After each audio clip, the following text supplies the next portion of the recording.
Hi, this is Jake at Canadian Cutting Edge, and today we're going to look at an Enlan knife. This is the L06. It's got a, as you can clearly see, red and black sort of pistol grip handle with a nice choke-up choil on the blade there. I've had this knife, it's a little over 10, 11, between 10 and $12 if you buy it from China. I've kind of enjoyed this knife for a while, although I haven't used it an awful lot, but I'd like to do a review on it and let you know what I think of this knife. Stick around and we're going to come to the tabletop view and take a good look at it. Thanks for sticking with us. Here it is, the nice handle grip medium-sized knife. Before we get started in the details, I've decided today that I'll do a little bit of a size comparison. Here's a Rat 1, and if we line the pivots up, that's how I like to estimate. You can see that it's definitely smaller than a Rat 1. Here is the small Kershaw Cryo, the 1555 version, lining up those pivots there. So you can sort of see the size range that we have here. It's a medium-sized knife because the Rat is a nice big folder, the Rat 1 anyways, and the Cryo is pretty much the smallest size folder that I like to EDC as my main knife anyways. And that's, of course, only when I'm in an urban center. When I get out, I like to have a bigger knife for sure. So what do we got? We've got 8CR13 MOV. You can probably read on the blade there if the camera's focused properly. Hollow grind, nice long sweeping drop point. Finger choil here for choking up. Simple grind, plain grind on, fine grind on both sides. G10, black and red. We've got a decent sized pocket clip, not terribly high. Pistol grip size. The only jimping we see anywhere is on the liner lock. We've got a liner lock that locks up pretty well. It's just a tiny bit early for my liking, but not bad at all. And we've got screws that are not proprietary. We can adjust and take stuff apart all that we want. It's all Torx, and that's a good thing. It's just your basic simple knife. So let's look at the details. On this blade, this 8CR13 MOV, they've got a Rockwell hardness of about 57, which is perfectly adequate for 8CR13. I wouldn't want anything harder. It's easy to sharpen, loses its edge, fairly easily, but not super easily. For EDC tasks, if it's sharp when you leave in the morning, you're probably going to be fine all day unless you run into a major job that surprised you. The hollow grind cuts really well. It slices easily. This hole to open the knife makes it so anything passes through quite easily when you're cutting. Just slides right on through, no hindrances. We've got your logo right there and the model number, L06 right down here. And a knife that is pretty much all belly. It does sort of flatten out a little bit at the end here. We've got a handle grip that sort of swells up as it bends down, and it's very comfortable in the hand.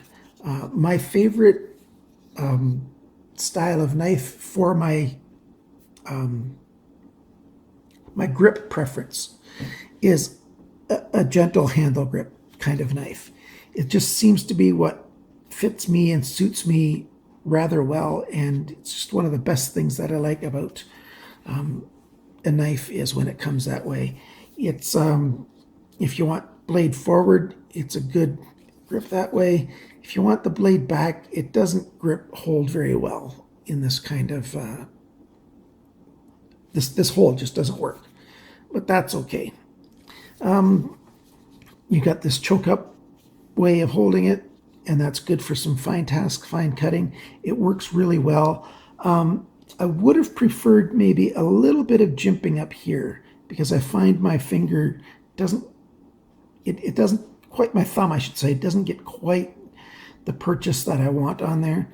The blade stock is 2.8 millimeters thick. That's 0.11 inches. So not quite an eighth of an inch, but totally adequate for an EDC blade. And the way this blade is shaped and designed, you've got a fairly strong tip on there. I'll try to zoom it closer, maybe. Hopefully we'll get some focus. There we go. So you can see that tip comes to a nice solid point there. Of course, I don't do prying with my knives unless absolutely 100% necessary. And this is not a bad knife to do a little bit of prying with. You can get it at FastTech for $11.37. They also have a thumb stud version, and it's $1 cheaper, $1.10 cheaper actually at FastTech.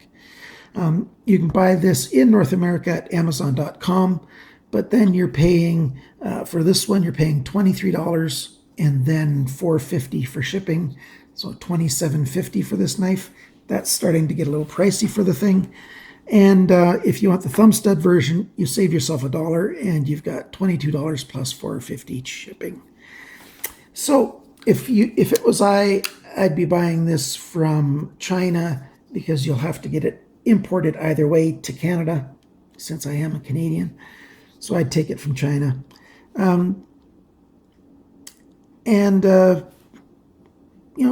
It's a good knife for 10, 11 bucks. Hey, add it to your collection if you like to have low-cost knives that, are a little bit different from the norm. What you see on this line right here is the detent. It's starting to build itself a little bit of a groove along the blade there.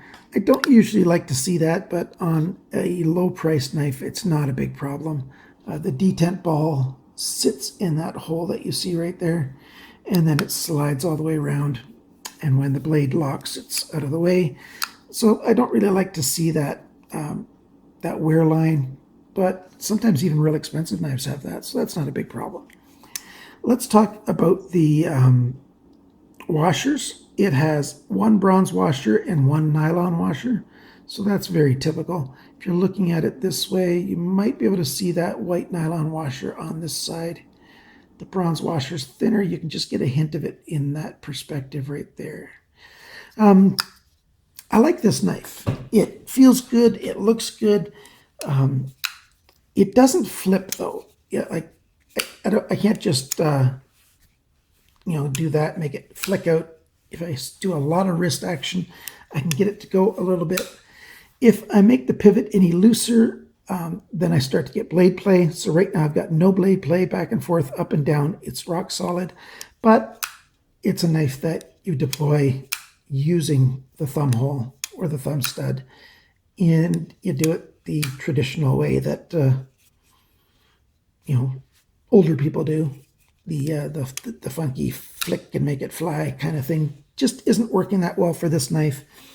That being said, I have not taken it apart and seen if there's anything in there that's slowing it down that I can fix rather easily.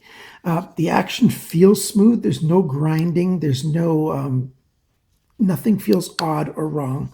So I don't think there's that much that I can do to make it work without blade play and have it flip open very quickly. It just is what it is, and it's fine with me.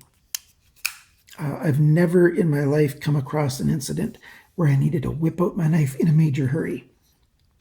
Well, the next thing you might be asking me, well, how heavy is this thing, Jake? Well, let's take a look.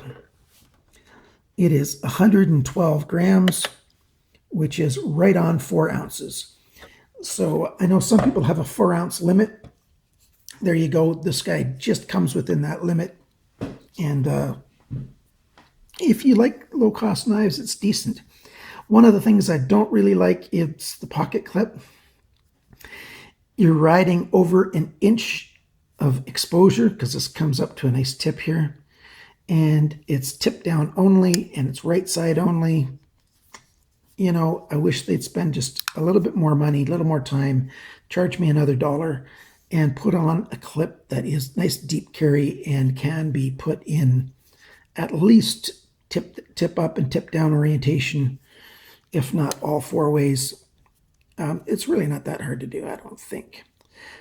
You can see that it's really designed for right-handed people because we've got this swoop going down and then a second choil, kind of a minor choil or whatever. But on the left-hand side, it's just one big path.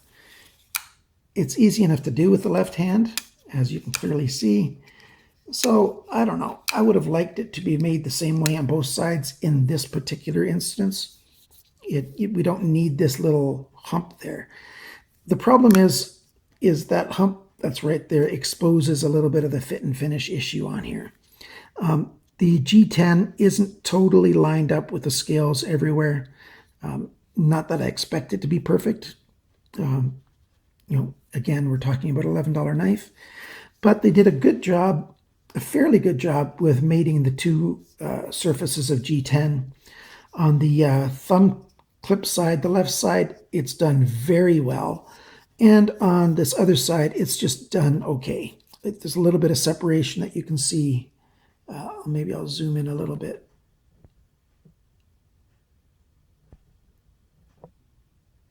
There we go. There's a little separation that you can see right there with those 2 surfaces of G10. All right, so we've talked about all the basics. I really like how it feels in the hand. I like the look and shape and styling of this knife. Clip I don't like. Liner lock is a little bit early, but it's still rock solid. I haven't had it try to fail on me at all or seem like it's going to fail. I wish it was a little bit looser, freer to open and close, but I like that there's no play on the knife at all. So let's try to cut some things. Let's start with just regular paper and see how it goes. So you can see I was having a little bit of problem at the very beginning there. The further up closer to the tip of the blade, it comes sharper. Try it down here at the heel. That's okay for a push cut. It's not great, but it's nothing, terrible to sneeze at. Let's try some G10 and see how that goes.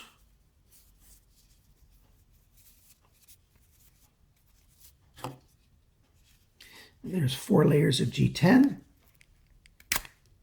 Not bad. One of them I slipped out of my grip instead of cutting, but 3 of the cuts happened. Not bad at all. Here, this one's got a little bit better view that I can put on it if we're going to get it to focus down here again. Come on, camera. There we go. No problem at all. It's a good cutting knife. Not great, but it's a good cutting knife. Let's try some cabling. This is from an Xbox controller. No problem at all. So that's plastic and a little bit of copper wire in there. You can cut through just by going straight down. Takes a little bit extra pressure. That cuts pretty good. And let's try some of this belt. This is inch wide, not too thick. I'm going to save a little bit of this. And that cuts through quite well as well. So the cutting's pretty good. The styling's pretty good. The fit and finish is okay. The pivot is adequate. The clip is, in my book, fairly close to an absolute fail, but it functions well. It has good tension on it. It goes in and out of the pocket really well. So I just don't like that you can't change it around and that so much of the knife sticks out. So if you like thumb studs, you can get the thumb stud version or you can get this version. It looks good, feels good. I recommend it if you really like the styling. Because there's the 3 main things that you want in a knife. First off, does it look like something I want? If it doesn't, fail, move on. If it passes that test, then I look at the styling and the fit and finish and how well it works mechanically and everything. If it passes all of those tests, that's good. If it doesn't, fail. And finally is the blade shape and the cutting edge, what I want and what will work for me for the actual cutting. And if it fails there, it fails. That's not necessarily the order that you need to go in, but all three of those things in my book have to be there for a knife to be recommended. And for me, on the recommend scale, this thing's sitting at a 3, just above the 2.5 range. On another day, I might say 2.5. I'm feeling kind of generous this morning, so I'm saying like a 3 out of 5. Anything over the midpoint wins. 2.5 and lower for me is something that, just shelve it. It's not worth really considering. So here you go, the Enlan L06-1 for the hole, and the Enlan L06 for the thumb stud. Although they don't put the -1 in the name on the blade, you want the -1 if you want the hole. So remember, guys, if you like this video, please share it with your friends. Please click on that like. If you've got any questions or comments, I'd really like you to put them in the comments below. I like interacting that way. And always cut towards your chum, not your thumb. Bye now.